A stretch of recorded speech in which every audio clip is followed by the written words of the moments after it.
Samuel chapter 12, the Lord sent Nathan to David. When he came to him, he said, there were two men in a certain town, one rich and the other poor. The rich man had a very large number of sheep and cattle, but the poor man had nothing except one little ewe lamb he had bought. He raised it, and it grew up with him and his children. It shared his food, drank from his cup, and even slept in his arms. It was like a daughter to him.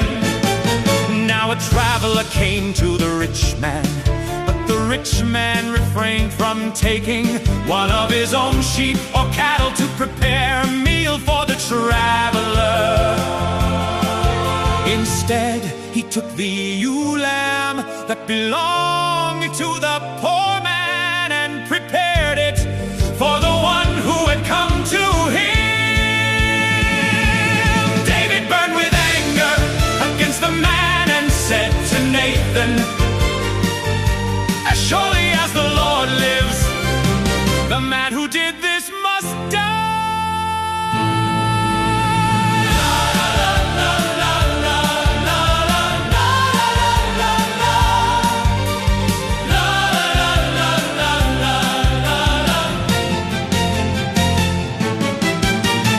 He must pay for that lamb 4 times over, because he did such a thing and had no pity.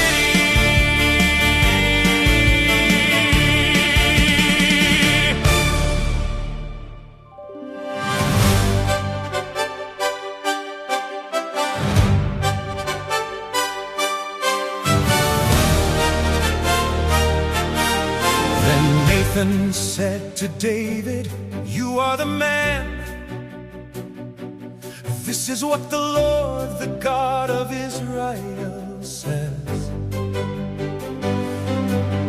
I anointed you king over Israel, and I delivered you from the hand of Saul. I gave your master's house to you, and your master's wives into your arms. I gave you all Israel and Judah. Been too little, I would have given you even more.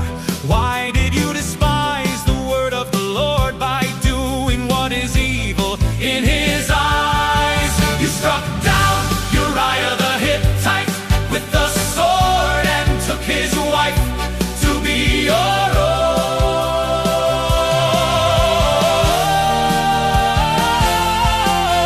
You killed him with the sword of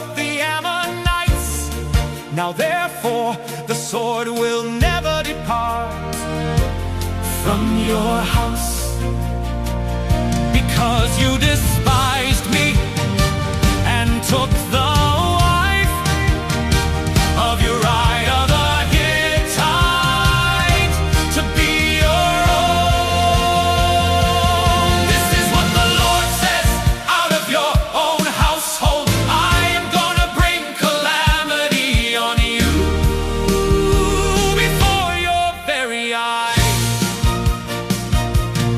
I will take your wives and give them to one who is close to you, and he will sleep with your wives in broad daylight. You did it in secret, but I will do this thing in broad daylight before all Israel.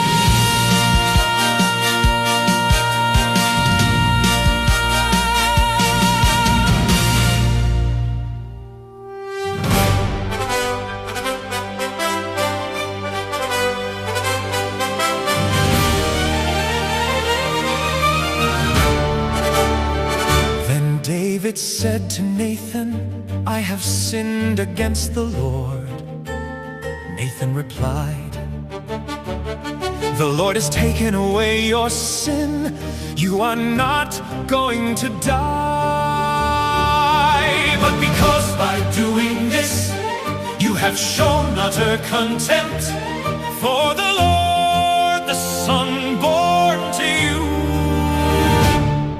will die.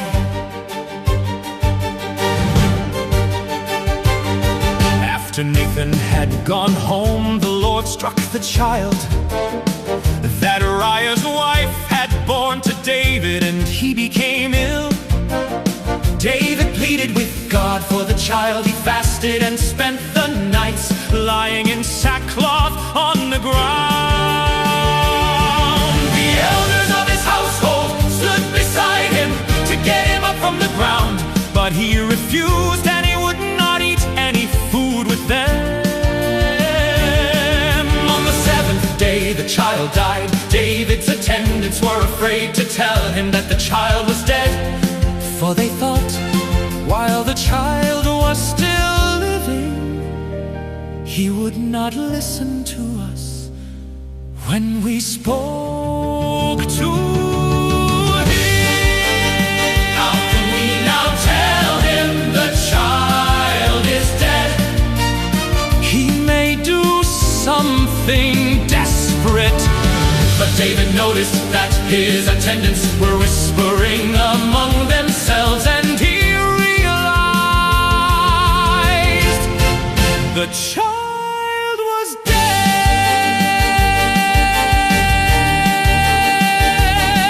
Is the child dead?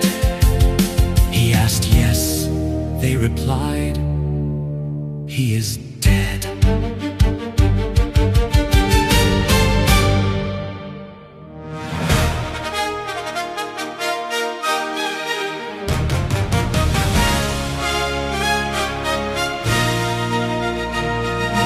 David got up from the ground after he had washed, put on lotions, and changed his clothes. He went into the house of the Lord and worshipped.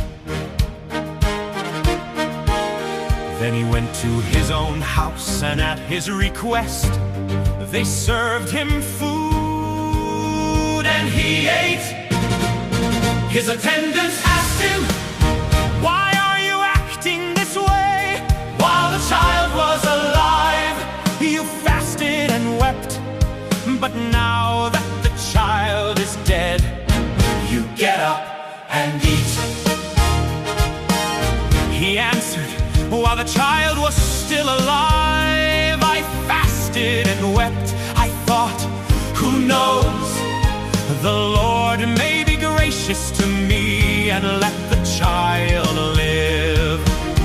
But now that he is dead, why should I go on fasting? Can I bring him back again? I will go to him, but he will not return to me." Then David comforted his wife Bathsheba, and he went to her and slept with her. She gave birth to a son, and they named him Solomon. The Lord loved him, and because the Lord loved him, he sent word through Nathan the prophet to name him Jedediah. Meanwhile, Job fought against Rabbah of the Ammonites and captured the royal citadel. Job then sent messengers to David saying, "I have fought against Rabbah and taken its water supply. Now muster the rest of the troops and besiege the city and capture it, otherwise I will take the city, and it will be named after me."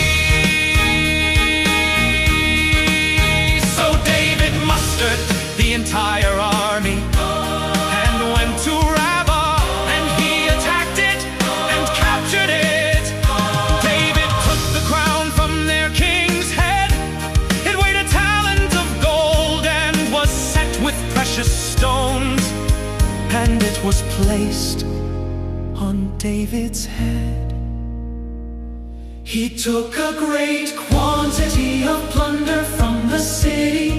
He brought out the people who were there and put them to work with saws, iron picks, and axes, and he made them work at brick